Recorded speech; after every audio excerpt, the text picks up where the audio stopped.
আপনি যদি অভাবী হন, আপনি মাগরিবের নামাজ পড়ে সূরা ওয়াকিয়া তেলাওয়াত করেন। সূরা ওয়াকিয়া তেলাওয়াত করে আল্লাহ তাআলা আপনার থেকে অভাব দূর করে দিবে।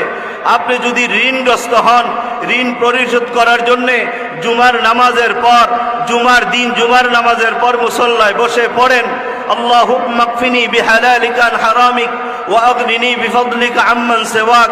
আল্লাহ তাআলা আপনার যত ঋণ হোক, পাহাড় পরিমাণ ঋণ থাকলেও ঋণ পরিশোধের আল্লাহ ব্যবস্থা করে দিবেন। এই দোয়াটা 70 বার পড়বেন, 70 বার।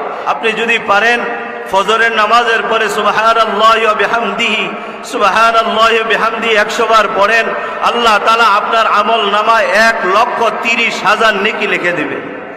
1,30,000 না 24,000 নেকি আল্লাহ পাক লিখে দিবেন। আল্লাহ তাআলা আপনার অভাব দূর করে দিবেন।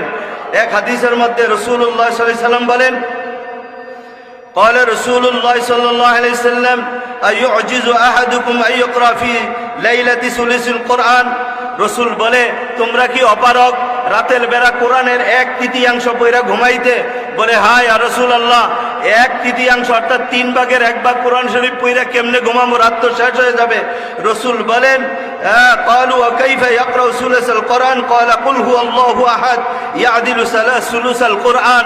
আল্লাহ নবী বলে, একবার সূরা ইখলাস কুল হু আল্লাহ সূরা পড়ো, কোরআন শরীফের 3 ভাগের 1 ভাগ পড়ার সওয়াব তোমাকে দিয়ে দেওয়া হবে।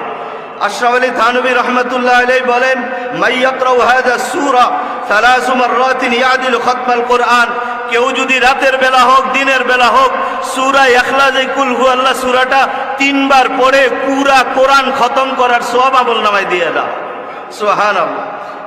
আরেকটা আমলের কথা আপনাদেরকে শোনাই। قال رسول الله صلى الله عليه وسلم من قرأ سورة التكاثر مرة أعطى له 7,000 آيات।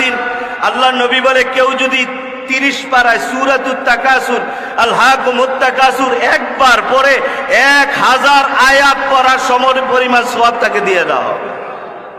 আরেকটা আমলের কথা আপনাদেরকে শোনায় যাই।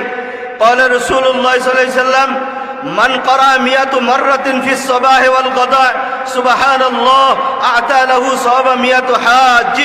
মেশকাত শরীফের মধ্যে আসছে, হুজুর আল্লাহর নবী বলেন, কেউ যদি 100 বার পড়ে সুবহানাল্লাহ, সকালবেলা 100 বার পড়ে, সন্ধ্যায় পড়ে 100 বার সুবহানাল্লাহ, ও 100 হাজী সাহেব হজ করে যেই পরিমাণ সওয়াব পাবে, তার আমলনামা এই পরিমাণ 100 হাজীর হজের সওয়াব দান করা হবে।